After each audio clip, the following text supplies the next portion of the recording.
তেল ও তারেক রহমান ও তেল।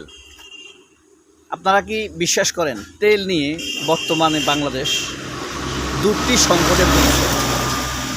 একটি হলো বাংলাদেশের ইরান এবং আমেরিকা ইসরায়েলের যুদ্ধের কারণে বাংলাদেশের তেলের যেই ট্রানজ্যাকশন, ক্রয় বিক্রয় বাধার মুখে আছে, তেল সংকট দেখা দিয়েছে। আরেক জায়গায় তেল দেখা যাচ্ছে যেখানে তারেক রহমানকে তেল দিতে শুরু করেছে বাংলাদেশের মানুষ স্বার্থ উদ্ধারের জন্য। তো বাংলাদেশের তেলের এই দুটি সংকটই তারেক রহমানকে ঘিরে। আপনারা দেখেছেন তারেক রহমানকে তেল এত বেশি দিচ্ছে স্বার্থবাদীরা বা ফ্যাসিবাদীরা, আপনার উপচায় পড়ছে, তেলের ঢেউ জাইমা রহমান পর্যন্ত গিয়ে পড়ছে। আপনারা খেয়াল করছেন তারেক রহমানের মেয়ে যখন আসছে তখন জাইমা রহমানকে দেখে দাঁড়াই গেছে প্রেসিডেন্ট, দুইবার সালাম দিছে, পারলে সে আরেকবার দিত। এই পরিস্থিতিতে পৌঁছেছে। এই কারণে আজকের ভিডিওটার শিরোনাম দিলাম তেল ও তারেক।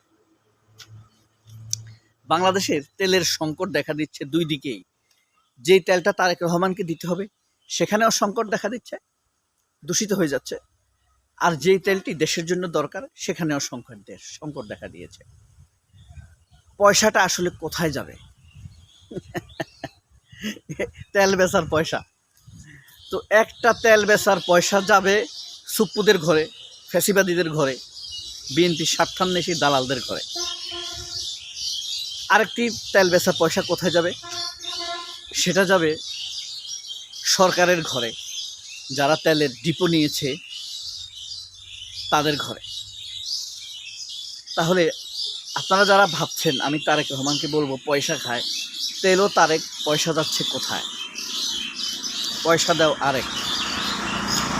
এটা তারেক রহমান, আগেও আমি তারেক রহমানকে খুব পছন্দ করতাম, এখন আগের মতো করি না।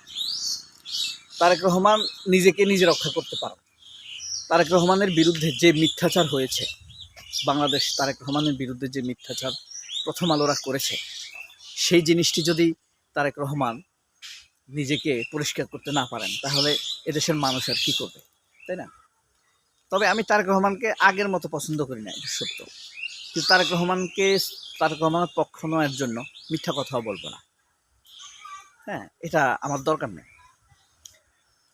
তো এই কারণেই সত্যই হলো শেষ কথা।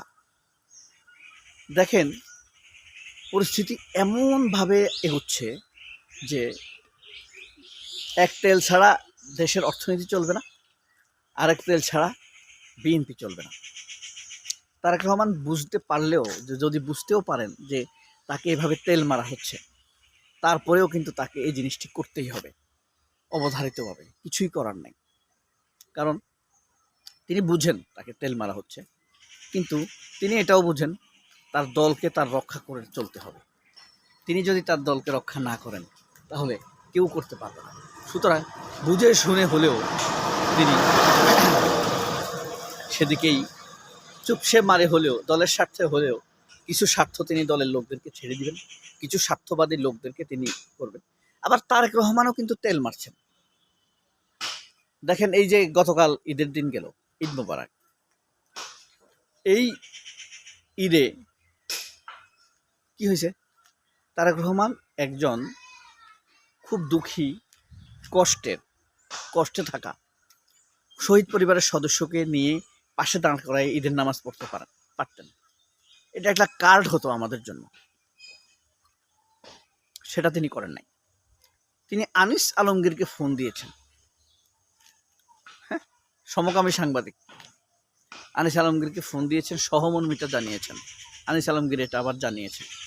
তিনি তো একটা শহীদ পরিবারকে ফোন দিতে পারতেন, একজন আহত জুলাই যোদ্ধাকে ফোন দিতে পারতেন, লুৎফুজ্জামান বাবরকে সাথে নিয়ে তিনি নামাজ পড়তে পারতেন। মজলুম অথবা মজলুম পরিবারের কাউকে নিয়েই তিনি এই কাজটি করতে পারতেন। তার মধ্যে সেই সহানুভূতি লক্ষ্য করা যায়নি। তিনিও তেল মারছেন, তিনিও শাহাবুদ্দিন ছুপ্পুকে তেল মারছেন। তিনি তাকে সাথে নিয়ে মোসাফা করছেন, কোলে নিচ্ছেন। এটা আমাদের ভালো লাগে না। শাহাবুদ্দিন সুপ্পু এদেশের মানুষের প্রতিপক্ষ। এই দেশের মানুষের অত্যাচারের আপনার ইন্ডেমনিটি দেওয়া লোক, অত্যাচারকে সমর্থন করা লোক। এই কারণে আমরা শাহাবুদ্দিন সুপ্পুকে পছন্দ করি না। সে অপছন্দের লোকটি হলো তারেক রহমানের এক পাশে থাকে সে, অর্থাৎ তারেক রহমানের এক পাশ মানুষের অপছন্দের সীমানায় চলে গেছে। ব্যাপারটা পরিষ্কার, এবং এই জিনিসটি আমরা যদি ক্লিয়ারলি ইমপ্রেস করতে চাই সবার সামনে, এই ইমপ্রেসমেন্টটাই আপনার কাছে ক্লিয়ার হয়ে যাবে।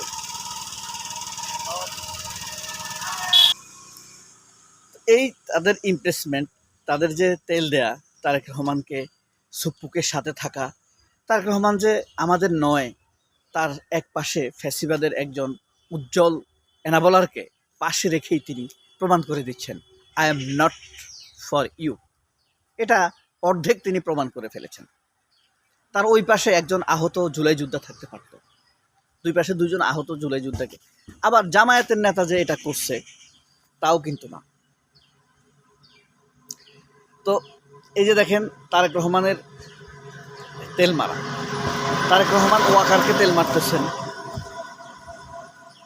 তারেক রহমান সুপ্পুকে তেল মারতেছেন, তারেক রহমান সুশীলদেরকে তেল মারতেছেন, তারেক রহমান আনিস আলমগীরকে তেল মারতেছেন। কিন্তু যারা জুলাই আহত, তার দলের শহীদ আহত, সেই পরিবারগুলোর জন্য তারেক রহমান কি করছেন? তিনি তো পারতেন সারা বাংলাদেশের সকল আহত বা নির্যাতিত নিষ্পেষিত মানুষকে ডেকে একটি ঈদের জামাজ করতে। এটা বাংলাদেশের জন্য একটা কার্ড হতে পারতো না? কিন্তু সেটা কিন্তু তিনি করেন নাই। হ্যাঁ, আমি করেছি। আমরা একটা মাইক্রো নিয়ে ঈদের দিনে 10 জন আহত জুলাইকে বাড়ি থেকে উঠে আনছি ফজরের পরে, একসাথে নামাজ পড়ছি, চা নাস্তা খাইছি, আমরা মিষ্টি মুখ করছি, তারপরে আবার যার বাড়িতে দিয়ে আসছি। এটা আমার ব্যক্তিগত উদ্যোগে করছি, আমার ভালো লাগছে, এটা আমার করতে মন চাইছে, এই কারণে আমি করছি। এটা কারোর দ্বারা অনুপ্রাণিত হয়ে না, লাভবান হওয়ার জন্যও না।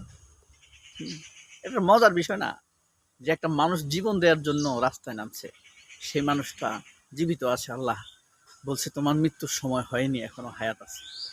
তার সাথে জীবন্ত এক শহীদ সাথে আপনি ঈদের নামাজ পড়ছেন, চা খাচ্ছেন, মিষ্টি মুখ করছেন, দুর্দান্ত এক ফিলিংস, তাই না? সবাই আমাকে দোয়া করবেন।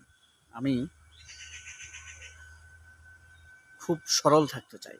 আল্লাহ হাফেজ, আসসালামু আলাইকুম, ঈদ মোবারক।